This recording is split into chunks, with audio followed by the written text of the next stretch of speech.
వాక్య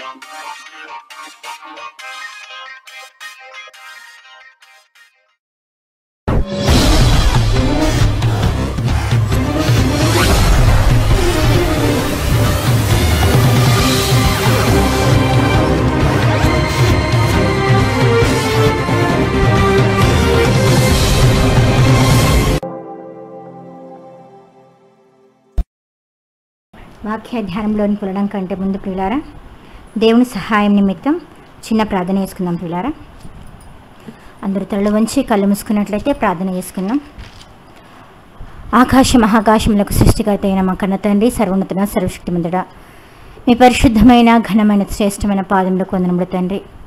భూత భవిష్యత్ వర్తమాన కాలంలో సర్వాధికారి అగు దేవుడగు ప్రభు, పరిశుద్ధుడు పరిశుద్ధుడు అని కోటాను కోట్ల దూతగణముల చేత, శరీరుల చేత, కెరాబుల చేత కొనియాడబడుచున్న తండ్రి, మీకే వందనాలు స్తోత్రాలు తండ్రి. అల్పులము అయోగ్యులము మీ పాద సన్నిధిలో చేరి ఉన్నటువంటి మమ్మల్ని అందరినీ మీరు జ్ఞాపకం చేసుకుని వేడుకుంటున్నాం తండ్రి.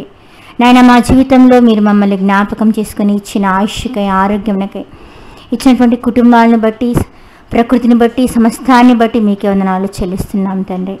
మీరు చేసిన మేలును మేము మర్చిపోక నాయన, కృతజ్ఞత కలిగిన వారమైన ఆయన నీ భయము భక్తి కలిగి నాయన నీ చిత్తాన్ని భూమి మీద నెరవేర్చి నాయన మిమ్మల్ని మహింపరచు వారిగా ఉండడానికి సహాయం దయచేయండి తండ్రి. నాయన, ఈ లోకంలో మేము కలిసిపోకుండా, లోక మాలిన్యం అంటించుకోకుండా నాయన దినదినము మీ వాక్యము చేత మమ్మల్ని సంధిస్తూ, మీ వాక్యము చేత మమ్మల్ని అందరినీ హెచ్చరిస్తున్న రీతిని బట్టి వందనములు తండ్రి. అయోగ్యులమైనప్పటికీ, ఎన్నికలేని వారమైనప్పటికీ నాయన మీరు మాకు ఇంత గొప్పదైన శ్రేష్టమైన అవకాశము నాయన సమయం ఇచ్చిన విధానాన్ని బట్టి వందనములు తండ్రి. కనుక మీ మాటలు నాయన సద్వినియోగం చేసుకుంటూ, సమయంను పోనీయక నాయన ప్రతి విషయంలో ఎంతమంది బిడ్డలైతే నీ పాద సన్నిధిలో చేరి నీ మాటలు నేర్చుకోవడానికి సిద్ధపడి ఉంటున్నారో వారిని, వారి కుటుంబాలను దీవించండి, ఆశీర్వదించండి నాయన. మాట్లాడడానికి సిద్ధపడిచినటువంటి బలహీనరాలను, యోగ్యత లేనటువంటి అల్పురాలని నన్ను జ్ఞాపకం చేసుకోండి. మీ పరిశుద్ధాత్మ సహాయం చేత నడిపించండి, మాట్లాడింప చేయండి నాయన. మీరే మాతో మాట్లాడమని వేడుకొంచుతున్నాం తండ్రి. వింటున్న మేమందరము నాయన మీ మాటల ప్రకారంగా ప్రవర్తించే వారంగా ఉన్నట్లుగా మీరే కృప చూపించమని, సహాయం దయచేయమని కోరుకుంటూ, ముందున సమయమును సమస్తమును మీ దయగల చేతులకు అప్పగించుకుంటూ, మా ప్రభును మీ ప్రియకుమారుడైన యేసుక్రీస్తు వారి ఘనమైన నామమున ప్రార్థించడిగి వేడుకొంచుతున్నాము తండ్రి. ఆమెన్. దేవుని మాటలు నేర్చుకోవడానికి ఇచ్చేసినటువంటి దేవుని బిడ్డలైనటువంటి మీకందరికీ కూడా మన ప్రభువును రక్షకుడైన యేసుప్రభుల వారి ఉన్నతమైన నామమున శుభములు, వందనములు తెలియజేస్తున్నాను ప్రియులారా. దేవాదేవుని ప్రేమని బట్టి, ఆయన కృపని బట్టి, దేవుడు మనకిచ్చినటువంటి గొప్పదైన భాగ్యమును బట్టి దేవుని ఎంతో స్తుతిస్తున్నాను, ఎంతగానో గణపరుస్తున్నాం ప్రియులారా. ఆదికాండపు సంక్షిప్త వివరణ 161 భాగంలో మనం ముగించుకోవడానికి దేవుడిచ్చినటువంటి సమయానికే దేవుణ్ణి గణపరుస్తూ 161వ భాగంలో మనం నేర్చుకున్నాం ప్రియులారా. ఏం నేర్చుకున్నాం? అమ్మోనీల యొక్క దేవత గురించి నేర్చుకున్నాం. వారు పూజించే దేవత మొలేకు, మిల్కోము అని. మొలేక్ అనే దేవతకు కొంతమంది సిరియన్లు ఏమని చెప్తారు అంటే అష్టారోతు దేవత, ఇంచుమించు మొలేకు దేవత, బయలు దేవత, ఇవన్నీ కూడా వారు అనుసరించే పద్ధతులు, వారి కుమారులను అర్పించే పద్ధతులు ఇంచుమించుగా ఒకటే ఉంటాయి. వాటి రూపాలు కూడా ఇంచుమించు ఒకటే ఉంటాయి అని చరిత్రకారులు చెప్తుంటారు. ఏదేమైనప్పటికీ కూడా అమోనీయులు మొలేకు, మిల్కోమ్ అటువంటి దేవతలను పూజిస్తారని నేర్చుకున్నాం. వారు మాట్లాడే భాష సెమిటిక్ లాంగ్వేజ్ అని నేర్చుకున్నాం. అమోనీయుల యొక్క ముఖ్య పట్టణము రబ్బా పట్టణం అని నేర్చుకున్నాం. అంత మాత్రమే కాదు కానీ ప్రియులారా, అమ్మోనీలు ఇశ్రాయేలుతో ఎలాంటి స్నేహభావం కలిగిన వారిగా ఉన్నారు అన్న విషయం కూడా నేర్చుకున్నాం. మనం నేర్చుకున్నటువంటి స్నేహభావంలో లేదా ఇశ్రాయేలుతో వారికి ఉన్నటువంటి బంధం గురించి ఆలోచించినప్పుడు ముఖ్యంగా సొలొమోను గారి భార్య అయినటువంటి నయమా గారు మనకి బాగా జ్ఞాపకం రావాలి. ఎందుకంటే నయమా అనేటువంటి ఆ స్త్రీ వలన ఒక వ్యక్తి జన్మించినాడు. ఎంతమంది పిల్లలు పుట్టినారో తెలియదు కానీ ఒక వ్యక్తిని మనం జ్ఞాపకం చేసుకుంటాం. ఆ వ్యక్తి రెహబాము గారు. రెహబాము గారు యూదా రాజుగా ఉన్నారు. ఆ రెహబాము గారు అలా వారి సంతానం, మన అబియ గారు, వారి తర్వాత సంతానం తీసుకుంటూ మనం వెళ్ళిపోతే వారి వంశావళిని జ్ఞాపకం చేసుకుంటే మనకి యేసుప్రభుల వారి యొక్క అంటే తండ్రిగా శరీరిగా భూమి మీద తండ్రిగా పిలువబడుతున్నటువంటి యోసేపు గారు కూడా మనకి కనిపిస్తారు మత్తయి సువార్తలో. అంటే యేసుల వారి యొక్క వంశావళిలో దేవుడు ఒక అన్నిరాటువంటి అమ్మోని స్త్రీకి అవకాశం ఇచ్చినాడు. మోయాబు స్త్రీగా ఉన్నటువంటి రూతు గారితో పాటు అమ్మోని స్త్రీకి కూడా అవకాశం ఇచ్చినాడు. కారణం ఏమిటి అంటే దేవుడు అందరినీ సమానంగా ప్రేమించేవాడని, అందరికీ తన కృపను కనపరిచేవాడని, అందరి పట్ల తన వాత్సల్యతను కనపరిచి అందరికీ కూడా అర్హత లేకపోయినా, యోగ్యత లేకపోయినా, ఆధిక్యత లేకపోయినా ఆధిక్యతను అర్హతను ఇచ్చి దేవుడు తన పని కొరకు వాడుకుంటాడు. అలా వాడుకునే వాళ్ళలో దేవుని బిడలే కాదు, కానీ అన్యులు, ఎన్నిక లేనివారు, వెర్రివారు, జ్ఞానం లేనివారు, నిస్సహాయాలను కూడా దేవుడు వాడుకుంటాడు అన్న విషయం మనకు అర్థమవుతుంది. అంతెందుకు ప్రియులారా, మనమందరం కూడా ఒకనాడు ఎవరము అంటే అన్యజనులుగా ఉన్నటువంటి మనల్ని ఈరోజు తన బిడ్డలుగా తన సొత్తుగా చేసుకుని క్రైస్తవులు అని మనకు ఒక చక్కటి నామకరణం చేసి క్రీస్తుల వారి రక్తంలో కడగబడిన వారు అని ఆ పేరు వినంగానే అర్థమైపోతుంది అందరికీ. వారు క్రీస్తు ప్రభువుని నమ్మిన వారు అని చెప్పకనే చెప్పచ్చు క్రైస్తవులు అంటేనే.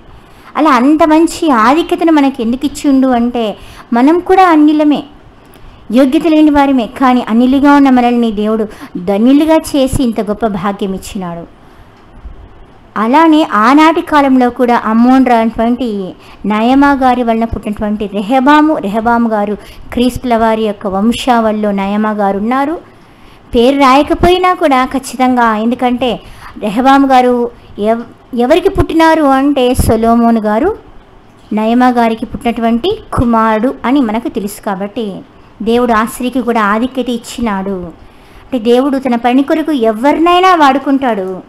వాడుకునే క్రమంలో మనము ఆయన చేతిలోనికి వెళ్ళిపోవాలి. అర్హమైన పాత్రగా నీవు నేను వాడబడాలి అంటే, దేవుని పనిముట్టుగా దేవుడు ఏర్పరచుకునే ఒక సాధనంగా మనం ఉపయోగపడాలి అంటే మనకు మనముగా ఏం చేసుకోలేం, కానీ దేవుడు వాడుకోవడానికి ఇష్టపడుతున్నప్పుడు దేవా నీ చిత్తం, నీ ప్రణాళిక, నువ్వు నన్ను ఎలా మలుచుకున్నా సరే, ఎలా వాడుకున్నా సరే, నువ్వు ఎలా తయారు చేసుకున్నా సరే నీ ఇష్టం అని ఆయన చేతిలోనికి ఒదిగిపోయేవారిగా ఉండాలి. ఆయన చేతిలోనికి వెళ్ళిపోతే ఆయన మనల్ని తనకు అర్హమైన పాత్రగా, మనల్ని ఒక అర్హమైన పాత్రలుగా మనల్ని చేసుకొని తన పని కొరకు మనల్ని వాడుకుంటాడు అన్న విషయం మనకు నయమా గారి జీవితం ద్వారా మనకు అర్థమవుతుంది పిల్లారా. ఆమె గురించి మనం ఇంకా ఎక్కువగా ధ్యానించడానికి, ఎందుకంటే నయమా గురించి మనము తీసుకోలేదు, కానీ అమ్మోనీల గురించి నేర్చుకుంటున్నాం కనుక దేవుని చిత్తమైతే మరొకసారి నేర్చుకున్నాం. ఇప్పుడు ఆదికాండపు సంక్షిప్త వివరణ ఈరోజు 162వ భాగంలోనికి మనమందరం కూడా ప్రవేశిస్తున్నాం. మిగిలినటువంటి అమ్మోనీల గురించినటువంటి విషయాలు నేర్చుకోవడానికి ఇష్టపడుతున్నాం. అమ్మోనీల గురించి ఎందుకు గత 2 రోజులే కాదు, ఈరోజే కాదు, దేవుని చిత్తమైతే ఒకవేళ రేపు అయిపోతుందేమో, ఇలా 3 రోజులు 4 రోజులు నేర్చుకుంటే ఏం ప్రయోజనం, వారి గురించి తెలుసుకుంటే ఏం లాభం అన్న ప్రశ్న ఒకవేళ మనకు తటస్థిస్తే మనం ఒక ఆలోచన చేసుకోవాలి. ఏంటంటే దేవుడు పరిశుద్ధ గ్రంథంలో ఏ వ్యక్తి పేరు కానీ ఏ ఒక్కరిని గురించి కానీ వ్యర్థంగా రాయించాడు. ఎందుకంటే ఇది జీవ గ్రంథం, పరిశుద్ధ గ్రంథం. ఇందులో వారి పేరు రాయిస్తున్నాడు అంటే వారు చెడ్డవారైనా ఉండొచ్చు, లేదా మంచివారిగా ఉండొచ్చు, నీతిమంతులుగా ఉండొచ్చు, విశ్వాసిగా ఉండొచ్చు, లేదా అవిశ్వాసిగా అయినా అనీతిమంతులుగా ఉన్నా కూడా రాయించినాడు అంటే ఆ వ్యక్తిని చూపిస్తూ మనకి ఏదో పాఠం నేర్పించాలని దేవుడు కోరుకుంటున్నాడు.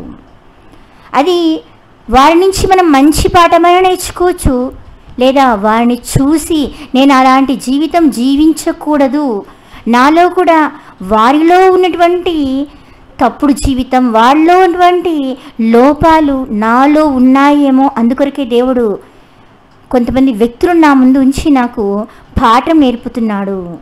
నేను పాఠం నేర్పుతున్నప్పుడు నేను బుద్ధి తెచ్చుకొని నా బ్రతుకు మార్చుకోవాలి, బోధ కలిగి ప్రవర్తించాలి అన్న ఆలోచనతో మనం ముందుకు వెళ్ళాలి. అది భక్తుడి జీవితమైనా సరే, భక్తిహీనుల జీవితమైనా సరే, ఇది మనం గుర్తుంచుకోవాలి. భక్తులను చూపిస్తే నేను కూడా ఆ భక్తుడి వలె నేనెందుకు ప్రవర్తించకూడదు, నేనెందుకు ఇలా ప్రవర్తిస్తున్నాను, నా బ్రతుకు మార్చుకొని ఆ భక్తుడి వలె కనీసం కొంచెమైనా నేను పాటించాలి, ఆ భక్తుడి వలె జీవించాలి అనేటువంటి ఆలోచన మనం కలిగి మన జీవితాలు సరిచేసుకోవాలి. భక్తిహీనుడు చూపిస్తున్నప్పుడు అమ్మో భక్తిహీనుడు ఇలా జీవించినాడు కనుకనే తనకి ఇలాంటి శిక్షలు, ఇలాంటి కష్టాలు లేదా దేవుడి నుంచి ఉపద్రవాలు వచ్చినాయి కనుక దేవుణ్ణి బాధ పెట్టినారు, నేను కూడా అలాంటి స్థితిలో ఉండకూడదు, నాకు నా కుటుంబానికి అలాంటి శిక్ష రాకూడదు, నేను అలాంటి జీవితం జీవిస్తే నాకు కూడా శిక్ష తప్పదు అటువంటి ఆలోచనతో మన జీవితాలు సరిచేసుకునే వారిగా ఉండాలి ప్రియులారా. అమ్మోనీయులతో ఇశ్రాయేలుకు ఉన్నటువంటి శత్రుత్వం గురించి, అంటే నిన్నటి దినం మన ఇశ్రాయేలుతో ఉన్నటువంటి స్నేహ బంధం గురించి నేర్చుకున్నాం. ఈరోజు వీరికి వారికి ఉన్నటువంటి శత్రుత్వం ఎప్పుడు మొదలైంది? దేవుడు మోయాబీయులు కానీ అమ్మోనీయులు కానీ షేరు మన్య ప్రదేశంలో ఆరైనటువంటి దేశంలో ఒక చక్కనైనటువంటి ప్రాంతాన్ని, కొండ స్థలాన్ని, పచ్చికగలటువంటి బయలుగలటువంటి ప్రాంతాన్ని దేవుడు ఇశ్రాయేలు కంటే ముందుగానే ప్రేమించి వారిరువురికి చక్కటి స్వాస్థ్యాన్ని ఇచ్చి వారిని ఎంతగానో ప్రేమించాయా, మీరు వారి ప్రాంతం గుండా వెళ్ళేటప్పుడు జాగ్రత్తగా ఉండండి, గొడవ పడొద్దండి, వారి స్వాస్థ్యం నేను మీకు ఏమాత్రం ఇవ్వను, కాబట్టి మీరు జాగ్రత్తగా ప్రవర్తించండి, ఎంతైనా వారు మీకు సహోదరులు కదా అని పదే పదే తెలియచేసి వారి పట్ల ఎంతగానో ప్రేమను కనపరిచిన దేవుడు, వారి పట్ల దేవుని ప్రేమను కనపరిచి వారిని ఎంతగానో ఆశీర్వదించినటువంటి దేవుడు మోయాబీయులను ఎలా అయితే వారిలో 10వ తరం వరకు చేరకూడదు అన్నాడో అలానే అమ్మోనీయులు కూడా చేరకూడదు అని, వాళ్ళ గురించి మీరు వారి క్షేమం కానీ వారి మేలు కానీ మీరు విచారించద్దండి అని మోయాబీల గురించి అమ్మోనీల గురించి కూడా దేవుడు తెలియజేస్తాడు. ఆ మాట చూద్దాం ప్రియులారా. ద్వితీయోపదేశకాండం 23వ అధ్యాయం 3వ వచనం. మోయాబీల్లో చూసుకున్నాం, అయినప్పటికీ కూడా ఇప్పుడు అమ్మోనీయులు కనుక చూసుకుందాం ప్రియులారా మరొకసారి. ద్వితీయోపదేశకాండం 23వ అధ్యాయం 3వ వచనం. అమ్మోనీయుడే కానీ మోయాబీయుడే కానీ దేవుని సమాజంలో చేరకూడదు, వారిలో 10వ తరం వారైనను ఎన్నడను దేవుని సమాజంలో చేరకూడదు.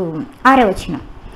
నీ దినములన్నిటిను ఎన్నడను వారి క్షేమమునైనను మేలునైనను విచారింపకూడదు. అసలు వారి గురించి నువ్వేం పట్టించుకోవాల్సిన అవసరం లేదు, ఎందుకంటే వారిని మీ సమాజంలోనే చేర్చినప్పుడు ఇంకా వారి గురించి మీరు ఎందుకు ఆలోచిస్తారు? 10వ తరం వరకు కూడా మీరు సమాజంలో వారిని చేర్చుకోకూడదు అన్నప్పుడు వారి మేలు గురించి ఎందుకు ఆలోచిస్తారు? అంటే వారి మేలు కానీ వారి క్షేమం కానీ ఆలోచించద్దండి, విచారించద్దండి, మీరు జీవించినంత కాలము అని ఇశ్రాయేలుకు చెప్తున్నాడంటే ప్రేమించండి, కలిసి ఉండండి, వారితో గొడవ పడద్దండి అని ఎంతో గొప్పగా చెప్పిన దేవుడు ఎందుకు ఇంత కఠినమైన నిర్ణయం తీసుకున్నాడు అని మనం ఒకసారి ఆలోచిస్తే, వీరు ఎంతో తప్పు చేయకపోతే తప్ప దేవుడు అంత కఠినమైన నిర్ణయం తీసుకుంటాడా? ఎందుకంటే మన దేవుడు కరుణా వాత్సల్యత సంపూర్ణుడు అని ఆయనకున్న నామాలలో ఒక నామం కరుణా వాత్సల్యత. ఆ వాత్సల్యత చూపించడంలో ఎలాంటి వాడంట? సంపూర్ణుడు, అంటే ఫుల్ఫిల్, కంప్లీట్గా నిండుతనం ఎవరిలో ఉంది? ఎవరు చూపిస్తారు వాత్సల్యత అయినా కరుణ అయినా? అంటే లోకంలో ఎవరైనా కొద్దో గొప్ప చూపిస్తారేమో, తల్లి తండ్రి లేదా తాత అవ్వ ఎవరో ఒకరు దేవుని ప్రేమ కలిగిన వారు, కానీ సంపూర్ణంగా చూపించే వ్యక్తి ఎవరు అంటే మన దేవుడు మాత్రమే, మన కన్న తండ్రి మాత్రమే. అంత సంపూర్ణంగా చూపిస్తూ కరుణ చూపిస్తూ వాత్సల్యత కురిపించేటువంటి మన దేవుడు వీరి పట్ల ఇంత కఠినమైన నిర్ణయం ఎందుకు తీసుకున్నాడు అంటే వీరు ఆ ప్రేమను కోల్పోయి వీరి ప్రవర్తన, వీరి జీవితం దేవుణ్ణి ఎంతగానో బాధపరిచింది, దేవుణ్ణి ఎంతగానో వేదనకు గురి చేసి ఆయన ఇలాంటి నిర్ణయం తీసుకున్నట్లుగా చేసింది. కొన్నిసార్లు తల్లిదండ్రులు బిడల విషయంలో కఠినంగా ప్రవర్తించి కోపపడుతూ నువ్వు అసలు ఎందుకు ఇలా ఉన్నావు, నువ్వు ఎందుకు ఇలా ప్రవర్తిస్తున్నావు, ఇంకా బాధలో ఉన్నప్పుడు నువ్వు చనిపోయినా బాగుంటుండా, లేదంటే నువ్వు పుట్టకపోయినా బాగుంటుండా అని కొన్నిసార్లు ఎక్కువ వేదనలో ఉన్నప్పుడు ఆ మాట అంటారు. అది ఉద్దేశపూర్వకంగా కాదు, కానీ అర్థమైన వారు అనుకుంటారు, అరే ఎంతో ప్రేమించే తల్లిదండ్రులు, ఎంతగానో గారాభంగా చూసుకునే తల్లిదండ్రులు ఇంత కఠినంగా అన్నారంటే ఆ కుమార్తె కానీ కుమారుడు కానీ ఆ తల్లిదండ్రుల గుండెను ఎంత చీల్చినాడో కదా, ఎంత గాయపరిచినాడో కదా. గాయపరచకుంటే ఇంత ప్రేమించే తల్లిదండ్రులు ఇంత కఠినమైన మాట అనరు అని అర్థం చేసుకుంటారు. లోకపు తల్లిదండ్రులే, ప్రేమిస్తున్న తల్లిదండ్రులే ఆ కఠినమైన మాట అంటేనే అవతల వారు అర్థమవుతుందే ప్రేమించే తల్లిదండ్రులు ఇంత అన్నారంటే ఏదో రీజన్ ఉంటుంది. వాళ్ళు ఏదో వీరి మనసును గాయపరిచిండ్రు, ఏ విషయంలో వారు చాలా పెద్ద తప్పు చేసినారు అని. అలానే మనుషులే ఇలాంటి స్థితిలో ఇలా అర్థం చేసుకుంటుంటే మన దేవుణ్ణి కూడా మనము కఠినాత్ముడు అనుకోవడానికి వీల్లేదు ప్రియులారా, ఎంత మాత్రం వీల్లేదు. ఎందుకంటే మన ఈ లోకంలో ఉన్న తల్లిదండ్రులు చెడ్డవారు. వాక్యమే సెలవుస్తుంది, మీరు చెడ్డవారై ఉండి మీ పిల్లలకు మంచి ఈవులు ఇవ్వాలనుకుంటున్నారే, మరి పరలోకపు తండ్రి చాలా గొప్పవాడు, చాలా మంచివాడు, అసలు ఆయనలో ఏ తప్పు ఏ దోషం లేనివాడు. అలాంటి గొప్ప తండ్రి ఇలాంటి కఠినమైన నిర్ణయం ఎందుకు తీసుకున్నాడు అంటే మనకు 4వ వచనంలో రాస్తున్నాడు. 4వ వచనం, 23వ అధ్యాయం 4వ వచనం. ఏలైనగా మీరు ఐగుప్తులో నుండి వచ్చుచుండగా వారు అన్నపానములు తీసుకొని మిమ్మల్ని ఎదుర్కొన రాక నిన్ను శపించుటకు బహుమానమునిచ్చి నదుల యరాములోని పెతోర్లో నుండి నీకు విరోధముగా బెయేరు కుమారుడైన బిలాముని పిలిపించిరి. మనకి ఇంతవరకు బిలాము గారిని పిలిపించింది, శపించమని కోరింది, బహుమానం ఇస్తామని చెప్పింది కేవలము మోయాబీలను మాత్రమే అనుకున్నాం పిల్లరా. కానీ దేవుడు అంటున్నాడు, ఏలైనగా మీరు ఐగుప్తు నుంచి వస్తున్నప్పుడు వారు అంటున్నాడు. వారు అంటే అమ్మోనీయుడే కానీ మోయాబీయుడే కానీ అని సింగులర్గా చూపిస్తున్నాడు. అమ్మోనీయుడు, మోయాబీ ఒక జనాంగాన్ని ఒక వ్యక్తిగా చూపిస్తున్నాడు, ఒక జనాంగాన్ని ఒక వ్యక్తిగా చూపిస్తున్నాడు. అమ్మోనీయులను అమ్మోనీయుడు అంటున్నాడు, మోయాబీలను మోయాబీయుడు అంటున్నాడు. సింగులర్గా చూపిస్తున్నప్పుడు అక్కడ ఏమని రాయాలి, అతని అని అయినా రాయాలి. కానీ దేవుడు ఇక్కడ ఏమని రాస్తున్నాడు, పరిశుద్ధాత్మ దేవుడు వారు అంటున్నారు. మీరు అక్కడి నుంచి వస్తున్నప్పుడు వారు అన్నపానములు తీసుకుని మిమ్మల్ని ఎదుర్కొన రాక. ఎందుకంటే వీరు ఇరువురు కూడా 6 దేశంలో ఉన్నవారే, కలిసి జీవించిన వారే. కానీ మీరు ఎంతగానో శ్రమపడి బాధపడి 40 సంవత్సరాల చల్లో నుండి మీరు అతి కష్టం మీద దేవుని కృప చేత, ఇంకా చెప్పాలంటే ఎన్నో శ్రమలు వచ్చినా దేవుడు వారి శ్రమలన్నింటిలో నుండి వారికి విడుదలిచ్చి మోషే గారి నాయకత్వంలో అక్కడ సూచక్రియలు చేసి తెగుళ్ళు వారికి రప్పించి వారిని దేవుడు తన బలమైన చేత బలమైన బాహువు చేత వారిని బయటికి విడిపించినప్పుడు వారు అలసిపోయి వస్తున్నప్పుడు వీరు మోయాబీల అమ్మోనీయులు ఏం చేయాలంటే అన్నపాలను తీసుకొని మిమ్మల్ని ఎదుర్కోవాలి, మీకు సహాయం చేయాలి, అలసిన మీకు ఆహారం ఇవ్వాలి. నిన్నటి దినం నేర్చుకున్నాం పిల్లరా, దావీదు గారి దగ్గరటువంటి మనుషులు అలసిపోయి వారు వస్తున్నప్పుడు అలసిపోయి వచ్చినటువంటి వారికి ఆహారం ఇచ్చినారు. ఎవరు? అమ్మోనీల కుమారుడు. అంటే ఒక అన్యులు కూడా వచ్చినారు. బర్జిలై గారు ఉన్నారు, కొంతమంది ఉన్నారు. కానీ వారు చాలా రకాల ఆహార పదార్థాలని తీసుకొచ్చినారు. ఒక శత్రువుగా ఉన్న వ్యక్తే దావీదు గారి దగ్గర ఉన్నటువంటి వ్యక్తులకు ఆహారం తీసుకొస్తే మీరు ఎవరు అంటే స్వయాన అన్నదమ్ములు కదా, సహోదరులు కదా. మీరందరూ సహోదరులు అయినప్పుడు మీరు ఎలా ఉండాలి? సహోదరులై ఉండి ఒకరినొకరు ఆదుకోవలసింది, ఒకరినొకరు ధైర్యపరుచుకోవాల్సింది, ఒకరు దేవుని మాట చేత బలపరుచుకోవాల్సింది. మీరేం చేస్తున్నారు అంటే వారిని ఆటంకపరిచినారు. వారికి ఏమాత్రము కూడా వారి అవసరతలు తీర్చకపోగా వారు నాశనం కావాలి, వారు శపించబడాలి అనేటువంటి ఒక దురుద్దేశం మీరు కలిగి ఉన్నారు. కనుక మీరు సమాజంలో చేరడానికి వీల్లేదు. అయినప్పటికీ దేవుడు బిలాము గారి నోట శాపవచనం కాకుండా దీవించినట్లుగా చేసినాడు. అది దేవుడు చూపిన కృప, ఆశీర్వాదంగా చేసినాడు ఆ శాపాన్ని. కానీ వీరు చేసిన తప్పు కదా. సహోదరుల పట్ల వారు ఏమాత్రము ప్రేమ చూపించినందుచేత దేవుడు వీరికి ఇలాంటి కఠినమైన నిర్ణయం తీసుకున్నాడు.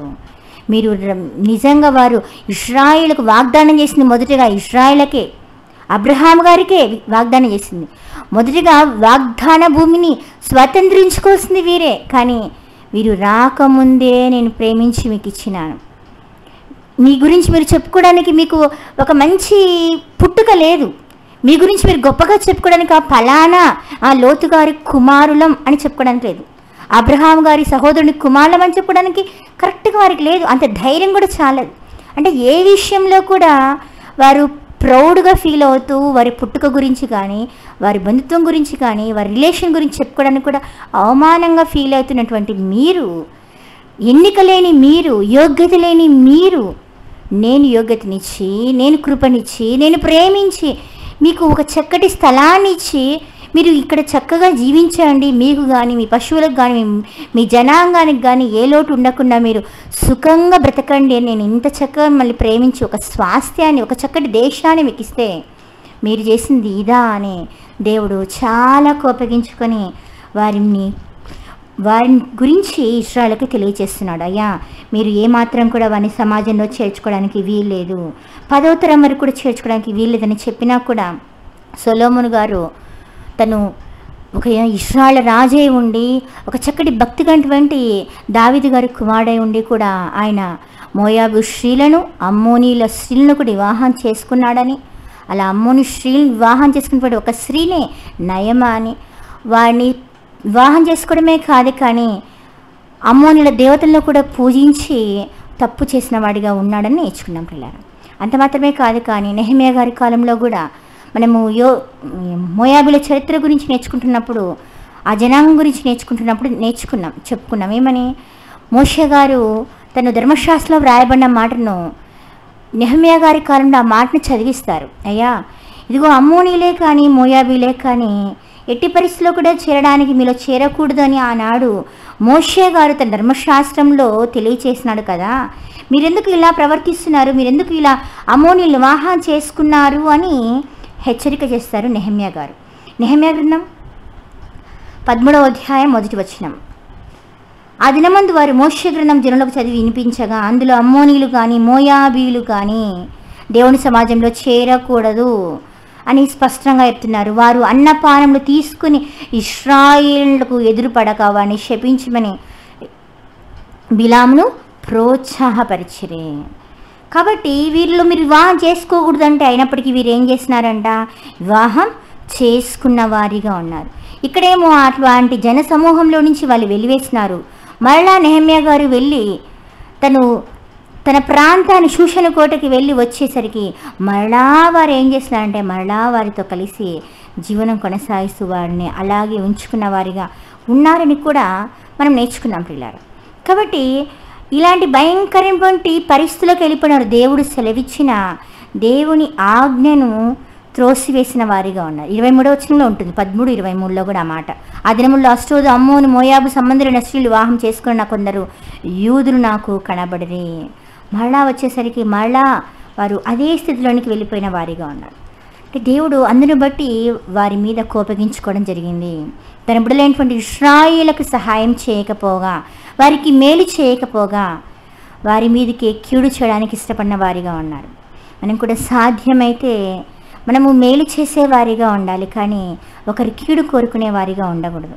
ఒకరికి ప్రమాదం వాటిల్లాలని, ఒకరు నాశనం అయిపోతుంటే మనం చూసి సంతోషించాలని, ఒకరు చెడిపోతుంటే మనం ఆనందపడాలన్నటువంటి ఆలోచనలు కలిగి ఉన్నాము అంటే అది క్రీస్తు ప్రేమ మనలో లేదు అని ఖచ్చితంగా చెప్పచ్చు. ఎందుకంటే క్రీస్తు ప్రేమ ఉన్నవారు, క్రీస్తు ప్రభుల వారిని కలిగి ఉండి ఆయన ప్రేమను రుచి చూసిన వారు ఎప్పుడు కూడా ఎదుటివారి కీడు కోరుకోరు, ఎదుటివారి మేలే కోరుకుంటారు. ఆఖరికి తనకు అపకారము చేసినా సరే అపకారానికి సైతం అపకారం చేయడు కానీ ఉపకారం చేయడానికి ఇష్టపడతాడు. కారణం యేసుల వారు అపకారికి సైతం ఉపకారమే చేసినాడు.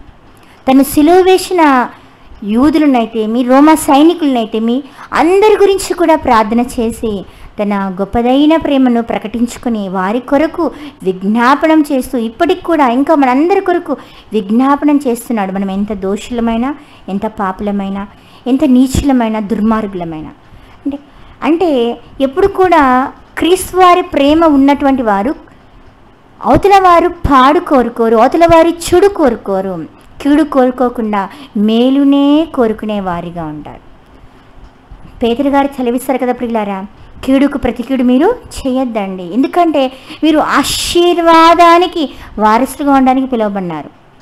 కాబట్టి ఎందుకు ఒకరిని కీడుకి నువ్వు ప్రతి కీడు చేస్తావు, ఎందుకు ఇంకొకరికి కీడు చేసి నువ్వు పొందుకోవాల్సినటువంటి ఆశీర్వాదాన్ని పొందుకోకుండా నువ్వు దాన్ని ఎందుకు పోగొట్టుకుంటావు అని పేతురు గారు మనకి స్పష్టంగా తెలియజేస్తున్నారు. అంటే మనము ఆశీర్వాదం పొందుకోవాలి అంటే మనం కీడుకు ప్రతి కీడు చేయకూడదు, కానీ మేలే చేసేవారిగా ఉండాలి. కానీ మోయాబీలైనా అమ్మోనీలైనా ఇశ్రాయేలుకు మేలు చేయలేదు సరికదా, కీడు చేయడానికి ఇష్టపడిన వారిగా ఉన్నారు. పాపం ఇశ్రాయేలీలు మోయాబీలకు ఏ కీడు చేయలేదు, అమ్మోనీలకు ఏ కీడు చేయలేదు, వారి విషయంలో ఏ తప్పిదం కూడా చేయలేదు. కానీ ఏ దోషం వారు చేయకపోయినా, ఏ కీడు చేయకపోయినా, అసలు వారి జోలికే పోకపోయినా వీరే కావాలని కయ్యానికి కాలు దువ్వుతూ వారి నాశనాన్ని కోరుకున్నటువంటి వారిగా ఉన్నారు. ఈరోజు మనం కూడా మాటి మాటికి కయ్యానికి కాలు దువ్వేవారిగా, ఇతరుల నాశనం కోరుకునే వారిగా ఉంటే మనమే తీసుకున్న గోతిలో మనమే పడిపోతాము అన్న విషయాన్ని మనమందరం కూడా జ్ఞాపకం చేసుకొని, అమ్మోనీలు మోయాబులో ఉన్నటువంటి మనస్తత్వాలు ఒకవేళ మనలో ఉంటే, అలాంటి క్యారెక్టర్స్ ఉంటే మనం విడిచిపెట్టాలని దేవుడు జ్ఞాపకం చేస్తున్న పిల్లారా. అలా మొదటిగా వారు ఇశ్రాయేలుతో శత్రుత్వం వారే కోరి తెచ్చుకున్నారు. అలా అక్కడ స్టార్ట్ అయినటువంటి శత్రుత్వం, అక్కడ వారి విరోధభావంతో చూసినటువంటి ఆ నైజం తర్వాత కాలాలలో యెహోషువ గారు కనానుకు వెళ్ళిపోయిన తర్వాత న్యాయాధిపతులే లేని కాలంలో యెహోషువ గారు మరణించిన తర్వాత న్యాయాధిపతులే లేని కాలంలో ఇశ్రాయేలు వారికి ఇష్టం వచ్చినట్టుగా జీవిస్తూ, దేవుని బాధపరుస్తూ, దేవునికి అవిధేయత కలిగిన వారిగా, పాపులుగా, దుర్మార్గులుగా జీవిస్తున్నప్పుడు దేవుడే మోయాబీల రాజు అయినటువంటి ఎగ్లోను బలపరుస్తాడు. అలా బలపరిచినప్పుడు ఆ మోయాబు రాజు అయినటువంటి ఎగ్లోనికి తోడుగా ఎవరున్నారో ఒకసారి ఆ మాట గురించి చూద్దాం ప్రియులారా. న్యాయాధిపతుల గ్రంథము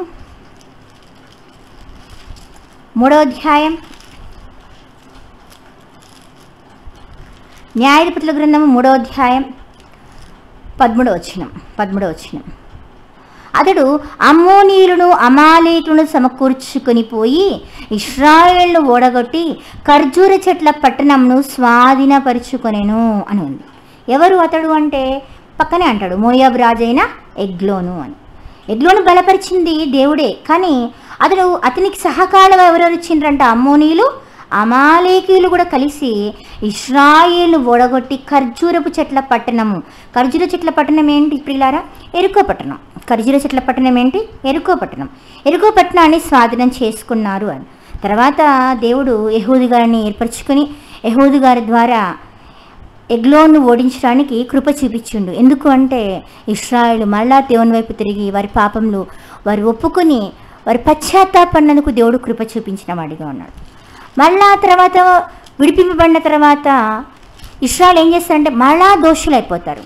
మళ్ళా దేవుని దృష్టికి అవిధేయత కలిగిన వారిగా, ఏమాత్రం కూడా నమ్మకం కలిగిన వారిగా ఉండకుండా నమ్మక ద్రోహులుగా మారిపోయినప్పుడు దేవుని కోపం వచ్చి అమ్మోనుల చేతికి ఇశ్రాయేలును దేవుడు అప్పగిస్తాడు. అలా అమ్మోనుల చేతికి అప్పగించినప్పుడు ఆ కాలంలో యోఫ్తా గారిని గిలాదు ప్రజలు ఏర్పరచుకుంటారు. యోఫ్తా గారు గిలాదు గారి కుమారుడు. ఇతను వేశ్యకు పుట్టినటువంటి కుమారుడు. కానీ గిలాదు యొక్క భార్య యొక్క పిల్లలందరూ, నీవు వేశ్యకు పుట్టిన వాడివి కదా, కాబట్టి మాతో పొత్తు లేదు అని అతని మీద తిరుగుబాటు చేసినప్పుడు అక్కడి నుంచి పారిపోయి అతను వేరే ప్రాంతానికి, టోబు అటువంటి దేశానికి వెళ్ళిపోతాడు.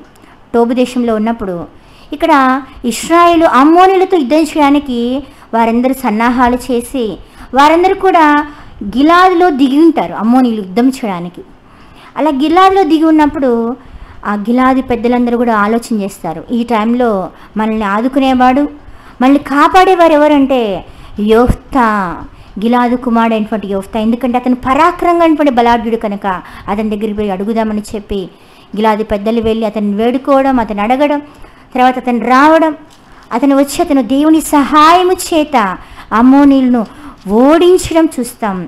అలా ఓడించే సమయంలో దేవునికి ఒక తీర్మానం తీసుకుంటాడు, అయ్యా నేను గిలాదు వాడిని నేను హతమార్చి తర్వాత నేను వస్తున్నప్పుడు ఎవరైతే నా ఇంట్లో నుంచి ఏదైతే బయటికి మొదటిగా వస్తుందో, నా ఇంటి ద్వారా నుంచి బయటికి ఏదైతే మొదటిగా వస్తుందో దాన్ని నీకు ప్రతిష్ఠిస్తాను, దహన బలిగా ఇస్తాను, ప్రతిష్ఠించడమైనా లేదా దహన బలిగానైనా ఇస్తాను అని కోరుకుంటాడు.